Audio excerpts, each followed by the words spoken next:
Dear fellow Medieval 2 Total War fans, I will give today a review of the mod for King or Country, created by Alpha Delta in 2008 or so.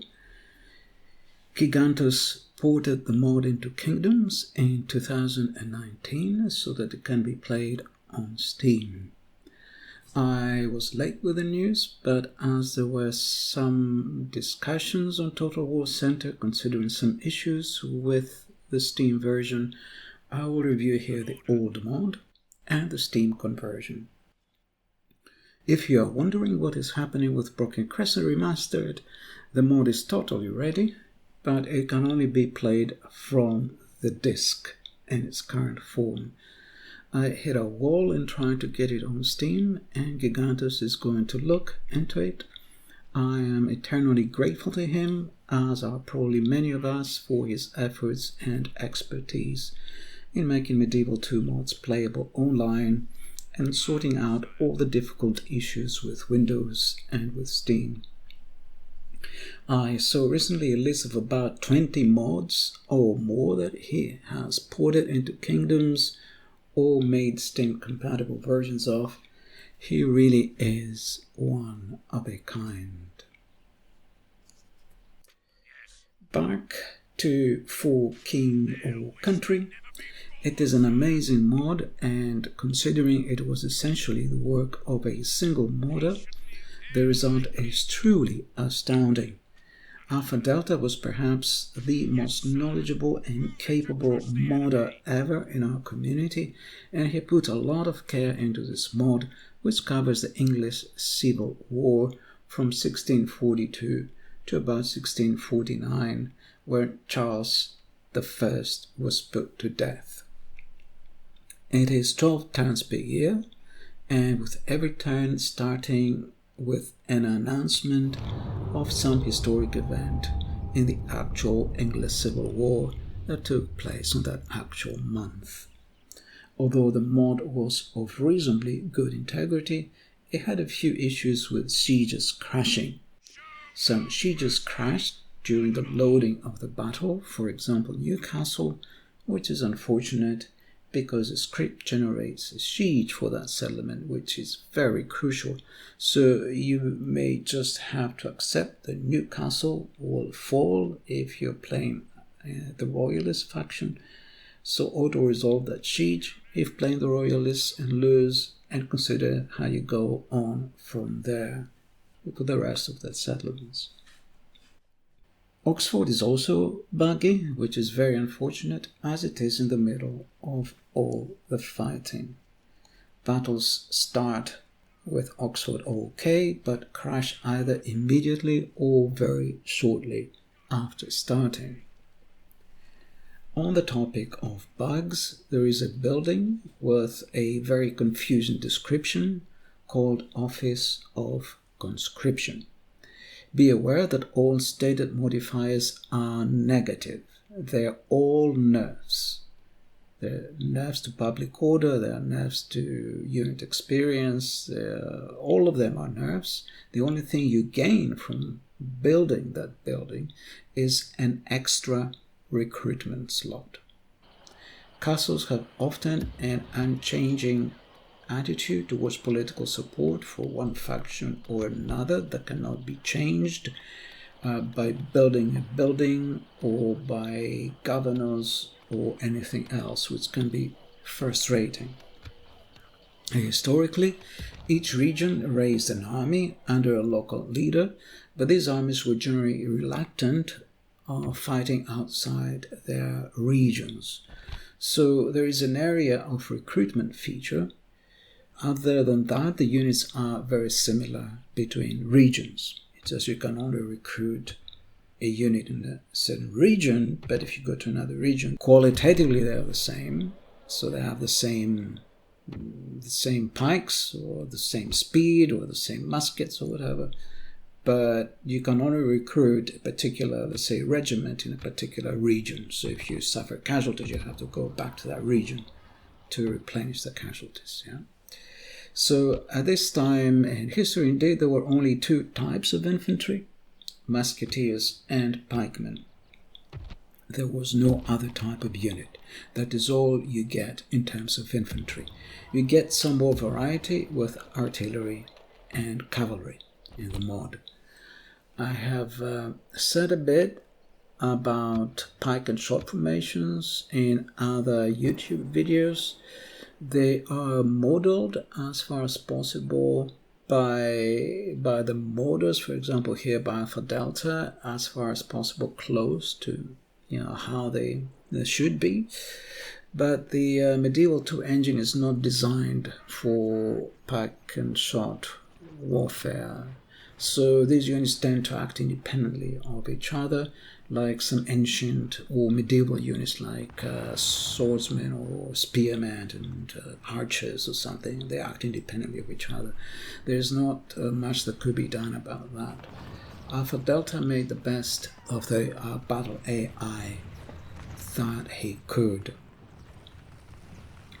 So, as you might expect, it's a civil war. There are only two factions, the Royalists and Parliamentarians, and the map covers just England, Wales, and the very south of Scotland, plus a very tiny piece of Ireland.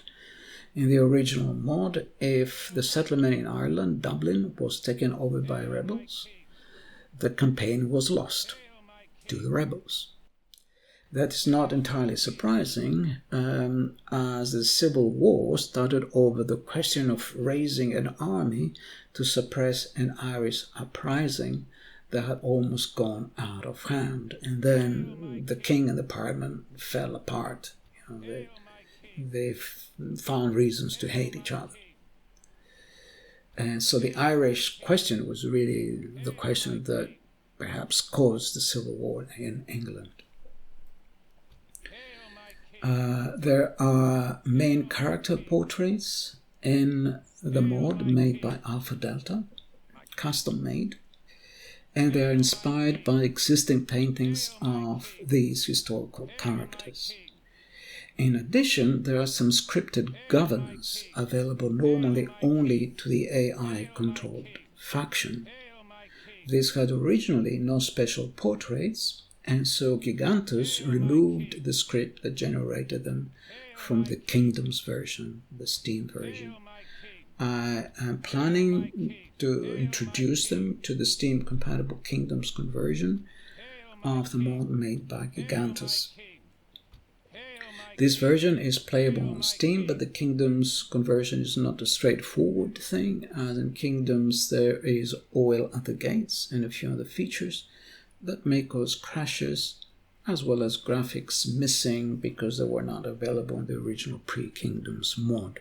So it was a brave and challenging undertaking to convert the mod into Kingdoms so it can be played on Steam.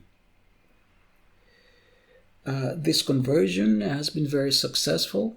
If you have tried it, it looks very nice. Most things are like in the original, very small differences because of some different values in Kingdoms, just slightly different ones. Movement, for example. Some players have complained that battles crash if they involve Charles I or Rupert, the royalist heir. I have not found any such issue either in the original mod or on Steam. The crashes may have been caused by fighting Oxford sieges, as both these characters can get their units only from Oxford, so they are likely to be staying in Oxford to retrain their units and are likely to be involved with sieges. As I have said, Oxford is one of those baggy settlements, so that may have caused the crashes and not the presence of the king or prince in the battle. Having said that, in the Kingdom's conversion for Steam, most sieges crash during loading. They crash anyway. At least that has been my experience. That happens a lot more than in the pre-Kingdom's original version. On the other hand, Gigantus added victory announcements, which were missing on the original vanilla version. So you have a handicap, you have something, you lose something, you win something. So in the previous version, the vanilla version, the non-Steam version, you could win the campaign, but you would not know. There was no announcement that you have won. You just had to check that you have fulfilled the victory conditions, but there was nothing to let you know that you have won the campaign. Gigantus, in cleaning up the file with the victory announcements, perhaps unintentionally, deleted the possibility of the rebels winning the campaign by taking doubling. Being aware of all that, both versions can be fun, and a campaign can be over in a week, in a short time of playing time. That for some people can be a huge plus, especially busy people. I would recommend hard difficulty for the campaign and medium or hard difficulty for battles. Many years ago, when the original mod had come out, I had started a campaign and had been writing a blow-by-blow account essentially on the entire history of the English Civil War, which you can find on Total War Center under the title Times Full of Distemper. Unfortunately, halfway through that campaign, my laptop crashed and I lost the campaign. I could not continue it, and I also never finished the history, or my history, of the English Civil War. I had been researching everything at the time, not only Parliament archives, but also contemporary books published on the topic of tactics, personal accounts, and much else. I had subsequently made some small changes to the mod, which inspired my contributions to the 1648 mod we released some years later, a project led by Mogundiakum and Gigantus.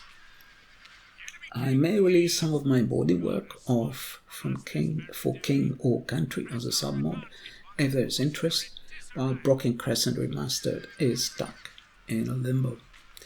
These changes that will be in this mod will be Steam compatible.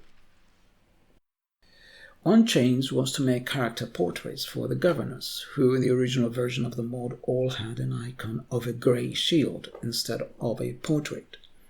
For this reason, presumably, they were removed completely from the Steam version. I researched some of the main characters active in their respective regions and created AI-generated images of them against a background of period prints of those cities from the 17th century, some of which were AI-generated images of prints based on the originals, in other cases using the originals, so these form the backgrounds to the portraits. My submod adds the government portraits with the city backgrounds both to the original disc version as well as to the Steam version, so it works regardless of the version. There is also the option to add them to both factions, as normally only the AI faction gets them.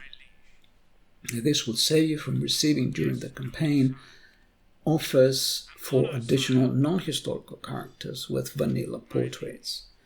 The governors have infantry as their bodyguards, so they have reduced movement compared to Roman generals, and you would tend to keep them in the original settlements for that reason. They cost a lot, so if you decide you want to have them, you will have to disband a ton of units at game start to avoid going instantly deeply into the red. On the other hand, you can then focus on the proper historical generals fighting in campaigns while the governors manage your cities, which I feel adds to immersion. That was what those historical characters are known for the battles and campaigns they were involved in, not for managing the construction of public buildings. That is also how the AI tends to use its own generals and governors. Another area I had researched was the costing of the units. There were records of the actual costs of raising and maintaining these types of units during the English Civil War. What was perhaps for me unexpected was that the costing scheme of Alpha Delta almost always perfectly matched those actual costs in pounds sterling. That is the cost of their equipment and their salaries. For the cavalry, their horses. The costing scheme of Alpha Delta very much matched the actual historical costs in pounds sterling, except for the infantry, the musketeers and pikemen. Their monthly upkeep costs were correct, and that was amazing if it was fortuitous. However, their recruitment costs appeared too high, the only extra costs during recruitment being the cost of their armament, a musket and gunpowder for musketeers, or a pike helmet and breastplate for pikemen, depending on the unit of pikemen and the quality. And of course, there was also the one-off cost of their clothing. So all these one-off costs added together, they only amounted to about 150 pounds per unit. So I changed the recruitment costs mostly just for those units, of course for both factions, as the upkeep costs were essentially correct, and these are the main costs involved. This does not affect much game balancing. You could not really hire more infantry if in the long run the main cost is their upkeep. But if the AI or you lose units because they die off in a battle, the AI especially may be able to replace the losses marginally more efficiently in the short term, up to a certain cap level, because it is also affected by upkeep. Now to the battles. There is much misunderstanding about battles from that period. Those making movies 50 years ago had no real knowledge of how battles were fought at the time of the English Civil War, generally speaking, and were probably not interested, generally speaking, in historical accuracy. They wanted explosions and cinematic effects, and this is what the audience expected as well. Musket shot velocity, it may be surprising to you, was actually over 1,000 meters per second at the time, which is only marginally less than modern rifles. In theory, muskets could be fired at targets as far or even further than any cannon could reach.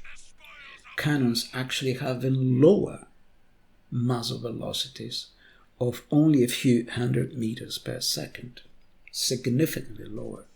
The main issue was that at that period was that muskets did not have proper sights, nor did guns, but muskets did not. So musketeers were trained to shoot straight ahead. That was the only option.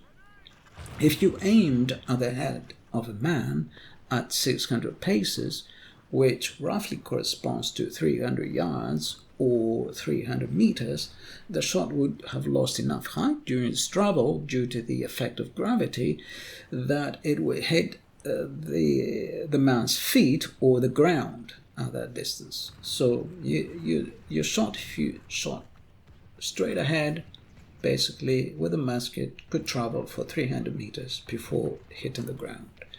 So if you aimed at the head of someone 300 meters away and you were steady enough, that shot would land at his feet. The recommendation then was to shoot at just above the head, so as to have a chance of hitting someone up to 300 meters away. Of course, muskets were incredibly inaccurate compared to modern rifles, but they were normally fired starting at that range of engagement, 600 paces or 300 yards or 300 meters. Alpha Delta had made the range between 110 to 130 meters, presumably because untrained soldiers were often told to withhold their fire until the enemy units closed in so as not to waste ammunition. but at that distance, 110 meters away, you basically had one chance to fire one shot, and then you would have to run away. So it wasn't almost certainly that wasn't how battles were fought at the time. Accuracy is one thing, and whether you want to choose to hold fire until the enemy unit is 130 meters away should be up to the player. So firing at 300 meters would be inaccurate, but you should have the choice to fire more than once before the pikemen charge in. I have therefore moderately increased the range of musket shot from 130 to still very conservatively only 160 meters. But you can increase it to 300 meters out of curiosity. Of course, firing at that 300-meter range will be inaccurate and will rarely kill anyone, but you'll see the effect in battles. Battles will look different. As for artillery, I have left artillery types unchanged. These are the in-game types are mortar, saker, culverin, and cannon. Culverin and cannon were really only used on ships. There is only a single account from the English Civil War in which a cannon was used on land during the siege of Bristol by Oliver Cromwell. Both cannon and culverin weigh several tons each, and they were extremely impractical on land except when placed on the walls. In my view, they should not be in the game. The biggest field cannons were the saker, except for the heavier demi-culverins, which were extremely rarely used in sieges and had to be carried by teams of 18 to 20 draft horses each. Once the horses left, you could no longer move even a demi-culverin, which was the lightest among ship cannon. The heaviest type of field artillery in practice was the saker. Other than the saker, there were lighter field pieces called falcons, falconets, or minion drakes. Unfortunately, all three types are missing from the game. All cannon were fired point blank, as they do not have size or elevation screws. You could not elevate the muzzle. This meant that they were fired so that the shot flew horizontally, but due to gravity eventually would lose height and hit the ground at some distance. That distance was called the point-blank range. For demi-culverin, a long-barreled piece which fired a relatively small shot for the size of the gun, the point-blank range was about 420 meters. That was the longest point-blank range of any type of cannon from that time. For culverin, that had a wider bore, but it still had a long barrel. The point-blank range was about 380 meters. The demi-cannon and cannon used in ships had a point-blank range which was about 300 meters. The saker, which was in practice the heaviest piece of field artillery, had a point-blank range also around 300 meters. The lighter field pieces, so the falcon, falconet, and the minion drake, had shorter ranges. So actually, they had shorter ranges than muskets during a battle. What you could do in principle as a captain of artillery at the time, in order to achieve a longer range for your shot, was to emplace the larger pieces of artillery on platforms raised a few meters or more above the ground so as to increase their range, so they would still shoot straight, but the ball would travel further in the air because the gun was lifted up in a platform. If you were aiming at stationary targets in the distance, such as fortifications, that was a possibility. But that could not be done in a hurry. It was something planned during sieges. You had to construct a special platform for your gun. And the gun, once on its platform, could not be moved, and indeed risked falling off during recoil and even breaking if it fell off its platform.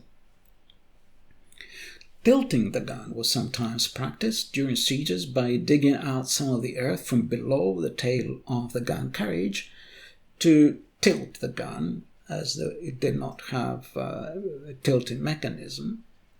So that was one option, and that could potentially increase the range. So instead of the shot flying straight ahead, hitting anything in its way, it would be lobbed into the air and hit one specific spot, which was a lucky thing to hit in this way.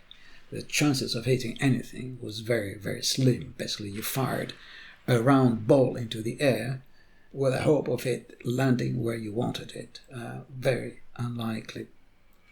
Moreover, although that sounds like an option in theory, in reality, due to the recoil, the gun risked falling off its carriage if it was tilted and then be rendered useless. So a gun, a thing that weighs a ton or two, lying on the ground, even with horses, you'll never be able to pick it up and put it back on its carriage. During a battle, in any case. Also, with every shot, the gun carriage, the platform, the actual wooden thing with the wheels that the gun is on, jumped with every shot. And the tail of it could potentially dig into the ground. And now the tail of the carriage was at a different depth than before. So where your shot was landing before is going to be now irrelevant. Now your shot is going to land some other distance in some other place, because now the tail of the gun is in a different location, different depth. The tail of the gun carriage.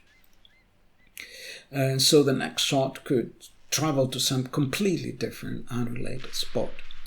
And that is where the proverbial expression, not by a long shot, comes from. A long shot being a waste of effort. So although ranges of up to 800 meters were sometimes recorded, where the shot landed was quite a different matter.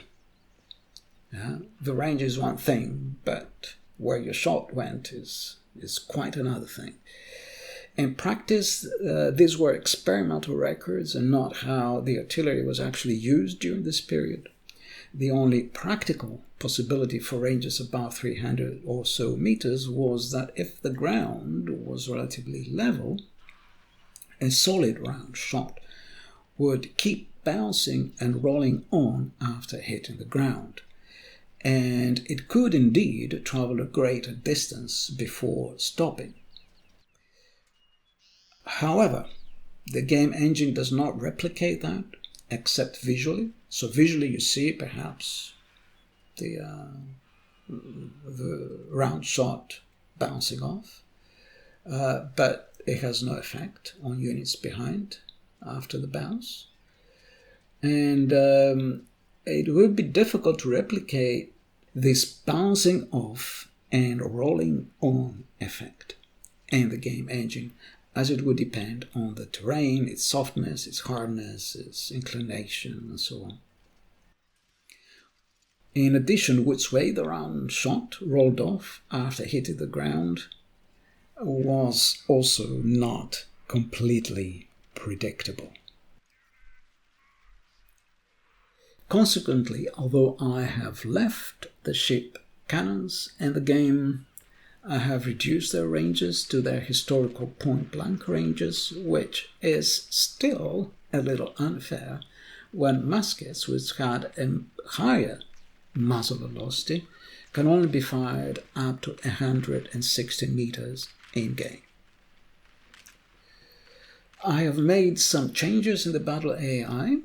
Also, these changes tend to keep the AI musketeer units away from one another, so that they do not overlap as much as in the original game, because if they overlap, they block each other from firing, as you might expect.